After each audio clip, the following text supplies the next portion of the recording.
चिराग पासवान के द्वारा ज्ञान वापी पे हास्यास्पद बयान। उन्होंने कहा कि जो सर्वे हो रहे हैं और जो पुराने इतिहास को खंगाला जा रहा है वो उचित है। तो समझ सकते हैं कि उनकी मानसिकता क्या है और किस मानसिकता वाले गठबंधन में वो खड़े हैं। तो ऐसा मुझे डर है और ऐसा लगता है कि देश के दलितों का भी इतिहास न ये खंगलवाएं और बदलवाएं, क्योंकि संघ भाजपा तो चाहती है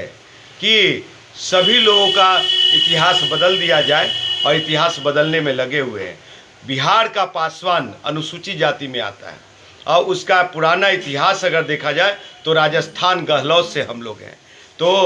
कई बार चिराग पासवान ये कह चुके हैं कि समृद्ध दलितों को आरक्षण छोड़ देना चाहिए और उनके पिताजी स्वर्गीय रामविलास पासवान जी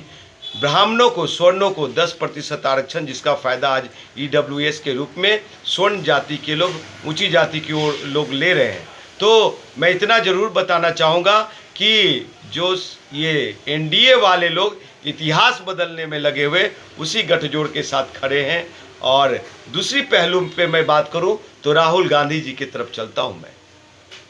तो राहुल गांधी जी का जो गुजरात हाईकोर्ट ने आदेश दिया था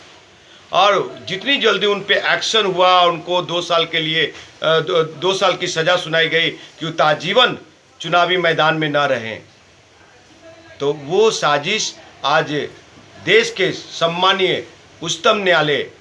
का जो आदेश आया है और उन्होंने जो संज्ञान में लिया है, तो जितनी जल्दी आनन फानल में उनकी सदस्यता रद्द की गई थी, आज उतनी ही आनन फानल में उनको लोकसभा का पुनः सदस्य मान लिया गया है। तो ये संघ भाजपा की जो साजिश से मानसिकता है और चिराग भाई की जो साजिश से मानसिकता है वो साफ दिख रहा है। तो देश इंडिया 2024 में खेलेगा और जीतेगा। 24 में नरेंद्र मोदी की कुर्सी जाएगी और भाई चिराग पासवान बिहार से दिल्ली और पंजाब चले जाएंगे। इस संदर्भ में वो ज्ञान व्यापी हो चाहे राहुल गांधी जी का डिसीजन हो, ये सब को अगर देखा जाए, मूल्यांकन किया जाए, तो चिराग पासवान संविधान विरोधी, आरक्षण विरोधी, दलित विरोधी और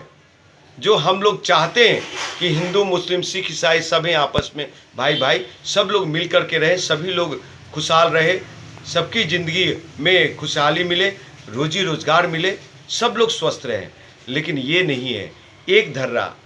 को ये चाहते हैं कि, और लोग कहने वाले लोग कहते हैं, मुझे भी कहेंगे कि राजकुमार पासवान बहुत ज़्यादा बोलता है, इनको पाकिस्तान भेज दो। लेकिन देश की आवाम, देश की युवा नौजवान, दलित शोषित वंचित बिहार के पासवानों के लिए विचारणीय है